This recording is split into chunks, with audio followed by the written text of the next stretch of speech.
Começamos mais uma aula, seja muito bem-vindo, meu aluno, muito bem-vinda, minha aluna. Nessa aula falamos sobre razão, aquilo que é o conceito de razão teórico, aspectos conceituais muito importantes sobre razão, para que depois você consiga, junto comigo, resolver questões importantes de várias provas diferentes, ok? Coloco aí na sua tela, nesse momento, estamos falando sobre proporcionalidade, e aí nós temos aqui o assunto que é o assunto razão. E aí nós então colocamos aqui para você. O que é razão, prof? A razão é uma relação existente entre dois valores de uma mesma grandeza, entre duas quantidades da mesma questão. Ou seja, objetos, pessoas, estudantes, entre outros. Geralmente você expressa ela A para B, ou você coloca A dois pontos letra B, ou você coloca A sobre a letra B. Então eu quero que você entenda através desse exemplo aqui, ó. Imagine que você está numa sala de aula e nessa sala de aula existam 20 meninos e 15 meninas. E eu agora tenho duas quantidades da mesma coisa. Eu tenho duas quantidades de pessoas, meninos, meninas. Sempre que nós temos duas quantidades, eu posso criar uma razão entre essas duas quantidades. É uma relação entre essas duas quantidades. É o troço mais bobo que você já pode ter visto em matemática. Veja só, eu basicamente vou escrever isso assim, ó.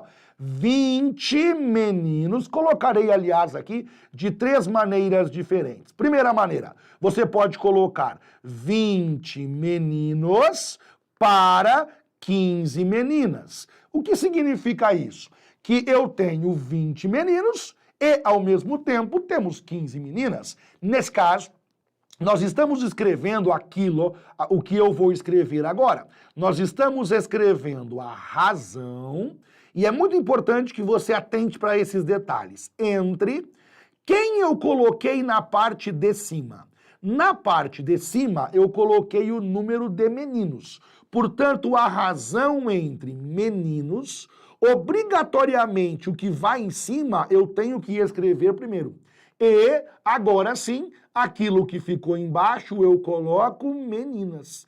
É simplesmente isso. É você escrever como se fosse uma fração, aquilo que representa as duas quantidades. E eu já falo sobre isso, inclusive, eu já falo sobre a diferença daquilo que é uma razão, daquilo que é uma fração. Já já eu crio uma tela aqui e separo esses dois conceitos que são diferentes e eu preciso que você entenda isso, tá? Muito bem. Essa é a primeira possibilidade. Nada impediria de você fazer o seguinte, nada impediria de você escrever assim, ó, 15 em cima, 20 na parte de baixo. Se você fizesse 15 em cima e 20 embaixo, também seria uma razão, porque nós temos duas quantidades envolvidas. Só que nesse caso muda a ordem.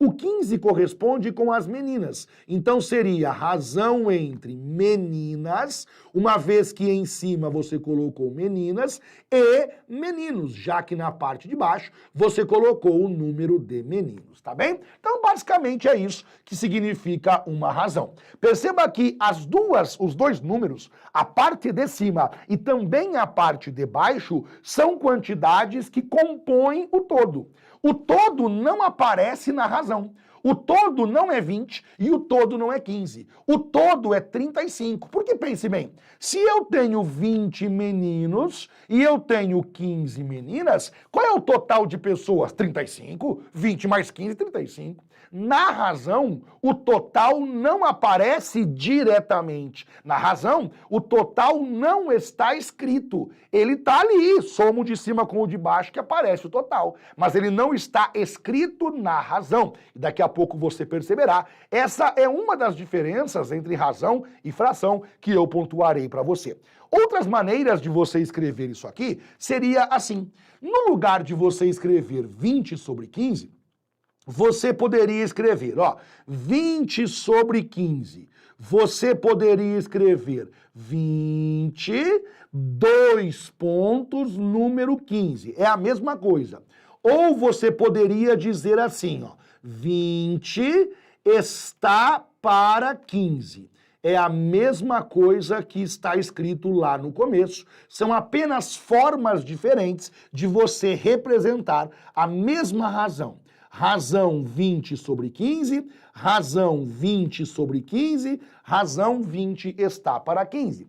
Quando eu coloco 15 sobre o número 20, isso é a mesma coisa que 15, 2 pontos, número 20, que é a mesma coisa que você falar que 15 está para o número 20. Beleza. Agora eu quero muito que você aprenda o que eu vou dizer aqui para você, ó, telinha branca.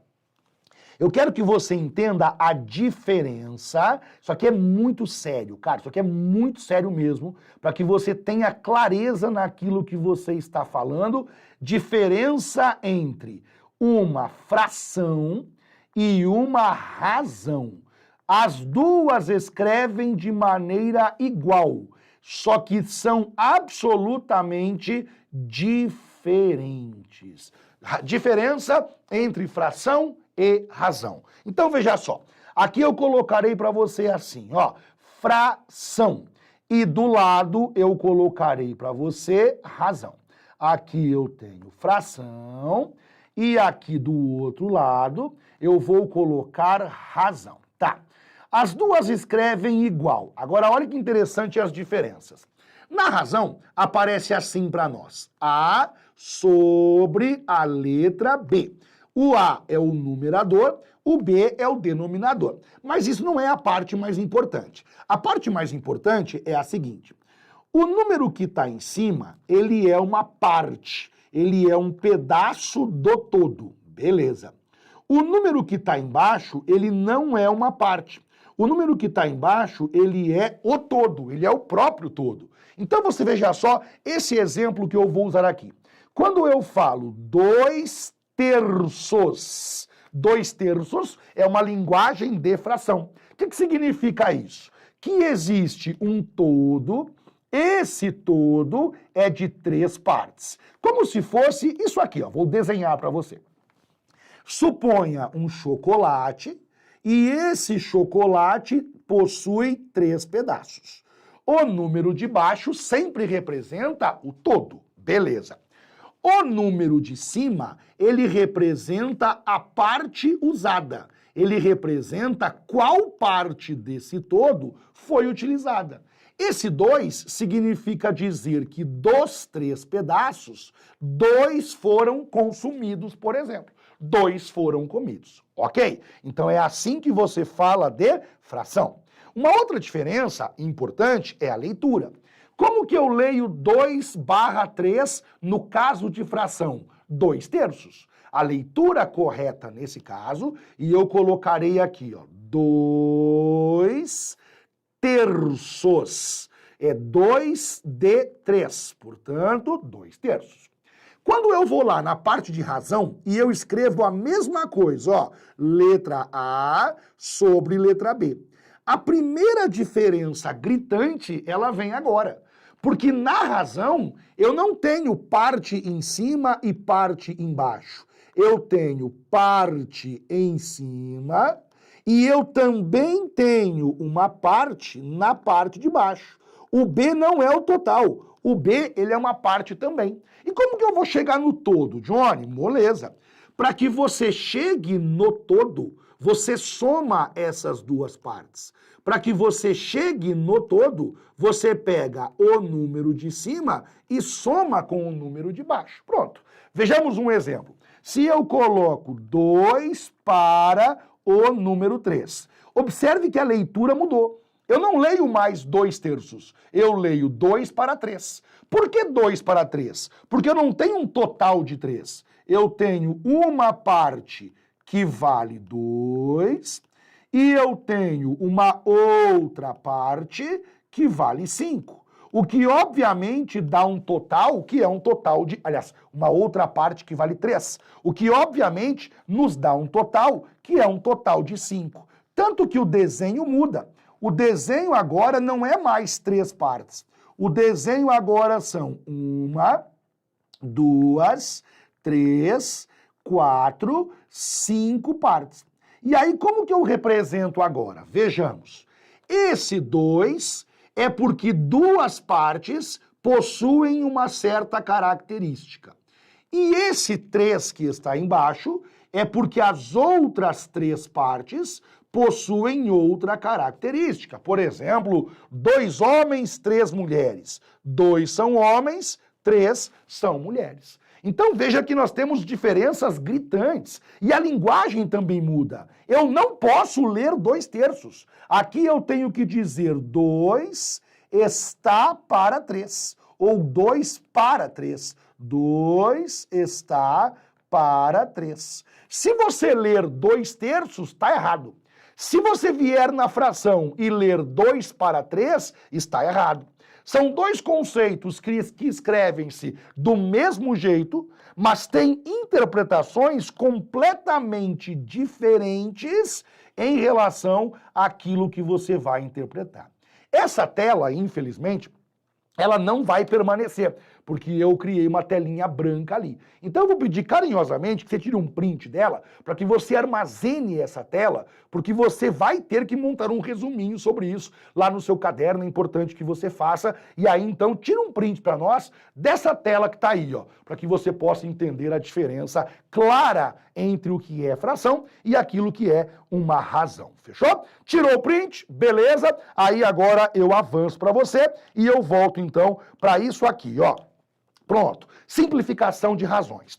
As razões, assim como as frações, elas também podem ser simplificadas, reduzidas, de modo a tornar os números envolvidos menores e assim facilitar os cálculos. Na verdade, na razão, quando ele simplifica, é aí que surge o problema para nós. Porque quando eu tenho a razão pura, eu sei o total. Concorda comigo? Exemplo, ó. Quando eu tenho essa razão aqui, ó, 20 para 15, o total de meninos era 20, o total de meninas era 15. Aí eu montei 20 para 15. Ela está pura. Eu não simplifiquei essa queridíssima razão. E qual é a vantagem de não simplificar? O total está aqui. 20 mais 15, 35. Quando nós simplificamos uma razão, nós perdemos o total. Nós não sabemos mais qual é o total daquela questão. E é isso que o autor explorará ao longo das questões, mas claro que eu vou te ensinar a fugir dessa também. Nesse momento, apenas eu quero que você saiba que é possível simplificar razões. Por exemplo, essa que você vê aí. Suponha que eu tenha um certo contexto, uma academia, em que tenhamos 300 homens, 450 mulheres. E aí, nós então colocaremos para você o seguinte.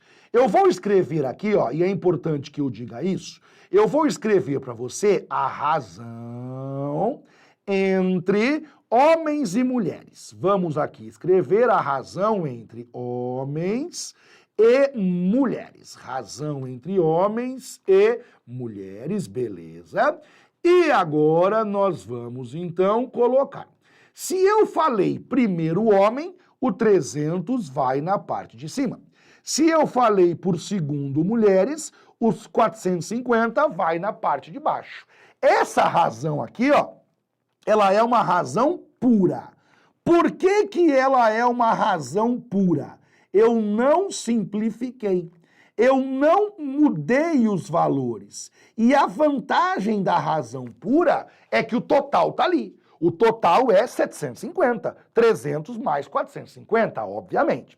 Só que agora eu vou simplificar. Eu posso fazê-lo. E como que eu simplifico? Ora, dividindo em cima e embaixo pelo mesmo valor. Claro que aí matemática bem elementar, né? Como nós temos aqui, por exemplo, 0 em cima, 0 embaixo, eu vou cortar esse 0 de cima com esse 0 de baixo. E aí nós chegamos em 30 sobre 45. Qual é a linguagem agora? Veja, interprete isso. A cada 30 homens, eu tenho 45 mulheres. A cada 30, não quer dizer que são 30, a cada 30 eu tenho 45 mulheres.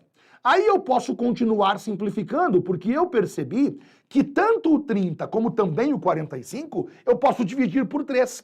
Divide por 3 em cima, fica número 10. Divide por 3 embaixo, fica número 15. Veja, eu tenho que dividir pelo mesmo número. Divide por 3 em cima, divide por 3 embaixo. Agora significa dizer o seguinte, a cada 10 homens, eu tenho 15 mulheres. E eu simplifico mais uma vez, porque eu percebi que tanto o 10 como também o 15 são números divisíveis por 5. E aí eu vou então fazer o seguinte, 10 divide por 5 fica 2, o 15 divide por 5 fica o número 3. Veja que todas essas razões dizem a mesma coisa, só que elas esconderam o total. Essa escondeu o total e escondeu o total. Qual delas que o autor geralmente passa quando ele cria uma questão? Geralmente é a última. Quando o autor cria uma questão de razão, ele geralmente passa a mais simplificada possível. E aí, como que eu vou pensar nisso aqui? Preste bem atenção, ó. Prof, mas se o autor disser para mim que numa sala, numa academia, a razão entre homens e mulheres é 2:3, é óbvio que está simplificada. Claro, está simplificada. Como é que eu vou pensar isso? Agora é o seguinte, quando o autor passa para você uma razão simplificada, é óbvio que o número de homens não é 2. É óbvio que o número de homens não é 3. Tá, e como que eu vou ler isso aqui? É moleza, cara, é muito fácil mesmo. Você vai ler da seguinte maneira, olha só. O número de homens não é 2, mas ele é algum número múltiplo de 2. Qual é o número original de homens? 300. 300 é múltiplo de 2. Significa dizer que eu não sei quanto é, mas o número de homens será algum número proporcional ao número 2. Eu não sei, imagine, ó, imagina só. Eu não te passei essa aqui. Eu só te passei essa, certo? Aí como que você interpreta ela? Imagina só, eu vou na questão e passo essa aqui e digo, meu aluno, tudo que você sabe, o número de homens para o número de mulheres é 2:3. Em uma academia, a razão entre homens e mulheres é 2:3. Ponto.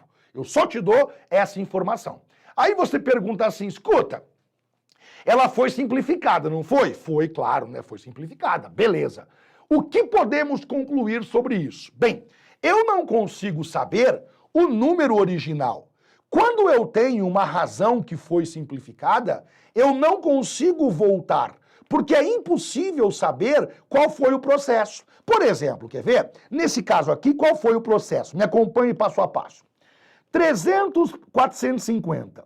Eu dividi por 10 em cima e eu dividi por 10 embaixo. 45. Eu dividi por 3 em cima, eu dividi por 3 embaixo.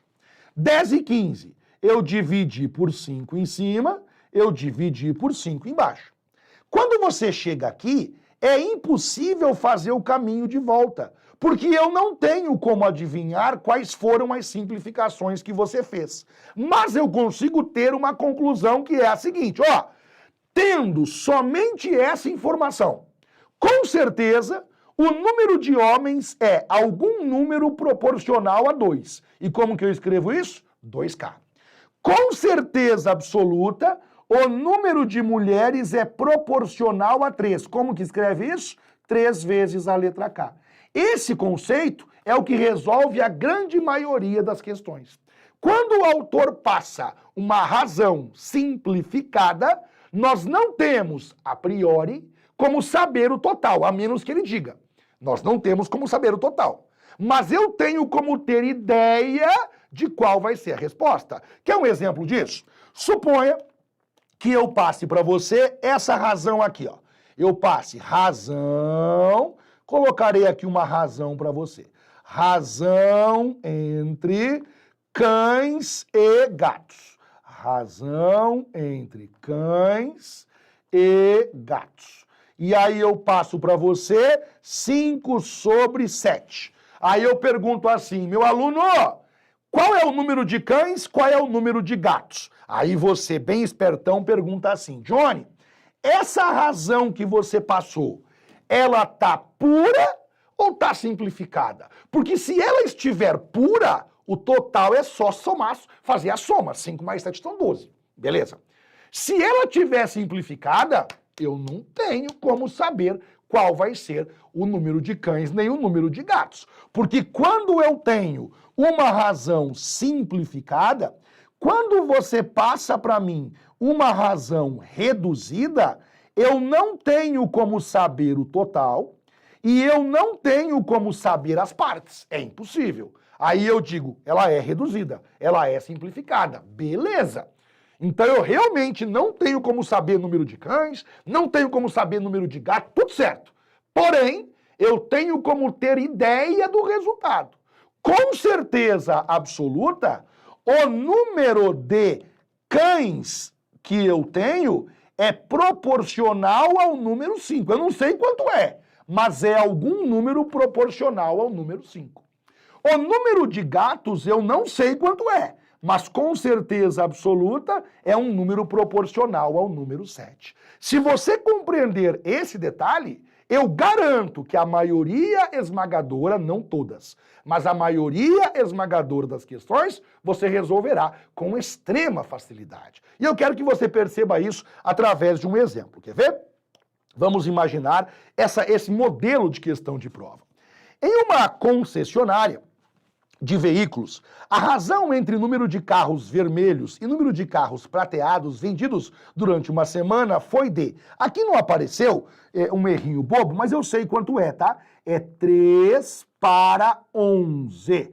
Pode saber que é 3 para 11. Coloque aí no seu material que essa razão que faltou aqui, ela é de 3 para 11.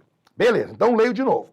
Em uma concessionária de veículos, a razão entre número de carros vermelhos e número de carros prateados vendidos durante uma semana foi de 3 para 11. Eu quero que você pare exatamente aqui, ó. Então veja só, eu colocarei para você resumindo. O autor falou primeiro carros vermelhos e por segundo ele falou carros prateados. A ordem que ele usou foi essa. Dê uma olhadinha aqui. A razão entre, primeiro ele falou carros vermelhos, depois ele falou carros prateados. E a razão que ele passou foi uma razão 3 para o número 11. Eu sempre quero que você pare aqui e que você pense assim. Olhando essa razão e sabendo que ela é simplificada, dá para saber o número de carros totais? Não. Dá para saber o número de carros vermelhos? Não. Dá para saber os prateados? Não. Fato. O número de carros vermelhos não é 3. No entanto, uma garantia eu tenho. É algum número proporcional ao número 3. O número de carros prateados não é 11. No entanto, eu posso garantir que é algum número proporcional ao número 11. Beleza. Agora continue. Sabendo-se que nessa semana o número de carros vendidos, total, somente vermelhos e prateados, foi 168. Opa! Ele passou o total. Ele acabou de falar para nós que naquela semana o número de carros vendidos ao todo, juntando-se vermelhos com prateados, foi 168. Olha o que ele diz para nós aqui. Que se você pegar o número de carros vermelhos e você somar com o número de carros prateados, essa quantidade é 168. Nós sabemos que o número de carros vermelhos é algum número proporcional ao número 3. Os carros prateados são algum número proporcional ao número 11. E essa soma tem que dar igual a 168. Agora você resolve a equação tranquilamente. 3K com mais 11K, temos como resposta 14 vezes o valor da letra K. 14 vezes K é 168. O valor da letra K vai ser igual 168. Esse 14 aqui que está dividindo, nós jogamos ele, aliás, que está multiplicando, né? Nós colocamos dividindo. 168 divide por 14 fica 12. Pronto. Significa dizer que a letra K é igual a 12. Agora, você volta aqui e substitui, ó. essa letra K vale 12, essa letra K, ela vale 12. 3 vezes 12, 36. 11 vezes 12, 132. Agora sim. Número de carros prateados que foram vendidos, 132. Número de carros vermelhos que foram vendidos, 36. Como era o primeiro exemplo, eu fui destacando vários detalhes para você, você percebeu? A partir de agora, eu vou rapidão, porque ao pé da letra, não sei se você percebeu, é só você colocar a letra K, somar os dois valores e você responde a questão tranquilamente. Como esse assunto aqui ele é muito importante mesmo, o básico é o que você aprendeu aqui, o elementar é o que você aprendeu aqui. A partir de agora, basta você resolver questões e você fica craque nesse assunto. Foi um grande prazer, tá? Até a próxima. Tchau, tchau.